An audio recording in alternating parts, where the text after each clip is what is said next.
ഒരാൾ ദിവസേന വചനം കേട്ട് പ്രാർത്ഥിച്ച് അത് ഏറ്റെടുത്ത്, ആ വചനം ഏറ്റെടുത്ത് മുന്നോട്ട് പോയാൽ കിട്ടുന്ന ഒരു അനുഗ്രഹമാണ് വചനത്തിലൂടെ പറയുന്നത്. ജെറമ്യാ പ്രവാചകൻ്റെ പുസ്തകം 5-ാം അധ്യായം 22-ാം വാക്യത്തിൻ്റെ അവസാന ഭാഗം, തിരകൾ ആഞ്ഞടിച്ചാലും വിജയിക്കുകയില്ല. തിരകൾ ആഞ്ഞടിക്കുക, ചുമ്മാ അടിക്കുക എന്നതിനേക്കാൾ കുറെ കൂടി ബലവും ശക്തിയും ഒക്കെ വേണ്ടതാ ആഞ്ഞടിക്കുന്നതിന്. തിരകൾ ആഞ്ഞടിച്ചാലും അവ വിജയിക്കുകയില്ല, അവ ആർത്തിരമ്പിയാലും അതിനെ മറികടക്കുകയുമില്ല.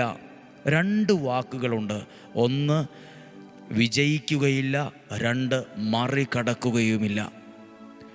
എപ്പോഴൊക്കെയാണെന്നറിയാമോ പ്രിയരെ? ദൈവത്തിൻ്റെ വചനം ഒരാൾ വിശ്വാസത്തോടെ ഏറ്റെടുക്കുമ്പോൾ അവൻ്റെ ചുറ്റും ദൈവം ഒരുക്കുന്ന ഒരു വലിയൊരു വേലിയുണ്ട്, ഒരു സംരക്ഷണം. അത് കേൾക്കുന്ന നിങ്ങൾക്ക് ചുറ്റും, അത് നിങ്ങളുടെ ഭവനത്തിന് ചുറ്റും, നിങ്ങളുടേതായ എല്ലാ കാര്യങ്ങൾക്ക് ചുറ്റും അത് ബലമുള്ളൊരു ഭിത്തിയായി മാറുന്നുണ്ട്.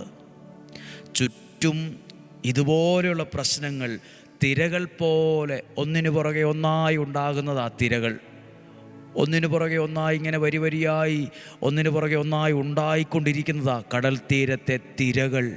അവ എത്ര ശക്തമായി ആഞ്ഞടിച്ചാലും, എന്ന് പറഞ്ഞാൽ എത്ര പ്രശ്നങ്ങൾ നിങ്ങളെ ആഞ്ഞടിച്ചാലും, എത്ര ഒറ്റപ്പെടലുകൾ നിങ്ങളെ ആഞ്ഞടിച്ചാലും, എന്തെല്ലാം പ്രതിസന്ധികളും വെല്ലുവിളികളും ഇല്ലാവചനങ്ങളൊക്കെ പറഞ്ഞുവെന്നും പറയാത്തത് പറഞ്ഞുവെന്നും കേൾക്കാത്തത് കേട്ടുവെന്നും കാണാത്തത് കണ്ടുവെന്നും എന്തെല്ലാം ആരോപണങ്ങളുണ്ടായാലും, തിരകൾ ആഞ്ഞടിച്ചാലും, നീ അങ്ങനെയാണ് ഇങ്ങനെയാണ് നിങ്ങൾ അങ്ങനെയാണ് എല്ലാവർക്കും അറിയാം, എല്ലായിടത്തും നാണം കെടേണ്ട സാഹചര്യം വന്നാലും, ഒറ്റപ്പെട്ടു പോയാലും, കടബാധ്യത, രോഗപീഠകൾ, സാമ്പത്തിക പ്രശ്നങ്ങൾ എന്തെല്ലാം വന്ന് തിരകൾ പോലെ ഒന്നിന് പുറകെ ഒന്നൊന്നായി വരിയായി വന്ന് അടിച്ചാലും എന്നല്ല, ആഞ്ഞടിച്ചാലും വിജയിക്കത്തില്ല.